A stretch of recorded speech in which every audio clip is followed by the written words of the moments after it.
It was just a few weeks ago when U.S. President Donald Trump threatened military action against Colombia and insulted the country's leader.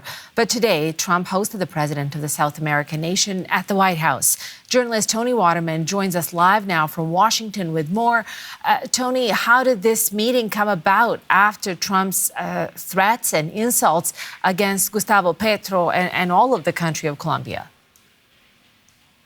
Well, the U.S.'s capture of the Venezuelan president, Nicolas Maduro, really seems to have been this turning point in this otherwise very harsh battle of words between these two gentlemen, because after that capture took place, as you mentioned, Trump had threatened to take military action against Colombia as well. And he said that the president, Gustavo Petro, should watch his back. And that seems to have really spurred Petro to try and dial down the temperature. He had made a phone call to President Trump. They agreed that they were going to meet. And in the Oval Office on Monday, President Trump said that Petro had changed his attitude after the Venezuelan raid. Now, this meeting has taken place behind closed door. So really the only insight that we've been getting thus far, we are waiting a press conference from Gustavo Petro that's meant to start any moment now. But the only insight we've been getting is on social media. Both gentlemen, very avid users of social media.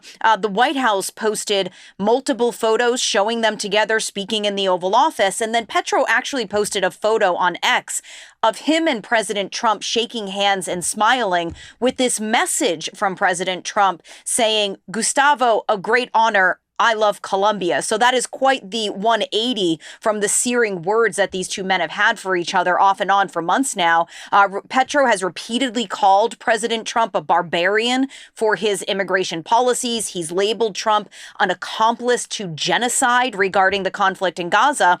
And Trump, meanwhile, has said that Petro is a thug, that he's a drug dealer, a very sick man. So this meeting could be the start of some sort of return to diplomacy. Again, we're going to be hearing from the Colombian president very shortly, and also President Trump just now putting out a message from the White House saying that he is going to be doing a press event in the Oval Office later this afternoon. This was not something that was on his schedule, so we might be able to get some comment from him as well.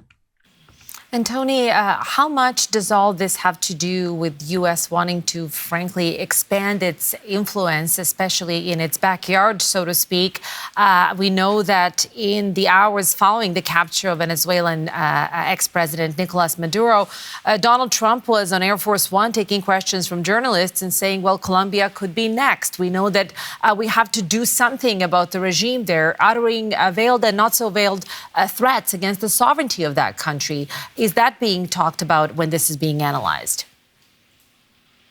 Well, this most certainly most certainly ties back to the Trump administration's national security strategy, which is all about American dominance in the Western Hemisphere. And the administration has been laser focused on that, not just in Venezuela, but also we see now when it comes to Cuba, trying to cut off oil supplies, trying to annex Greenland, threats against Canada, threats against Panama. So this is very much in line with that Donroe Doctrine, as President Trump likes to call it. That being said, there are some serious issues that the two countries could collaborate on if they are going to try and solve them. Drug trafficking is the big one, specifically of cocaine. According to the U.S. Drug Enforcement Administration, Colombia is the primary source of cocaine coming into the United States. And historically, the two countries have tried to work together on this issue to varying degrees of success. And in fact, among the gifts that President Petro presented to Trump was coffee and chocolate that had been grown on what was once cocaine fields, as sort of this way of showing the potential success of crop substitution. Immigration has also been a flashpoint between the two countries. Petro initially refused to accept military flights of Colombian migrants.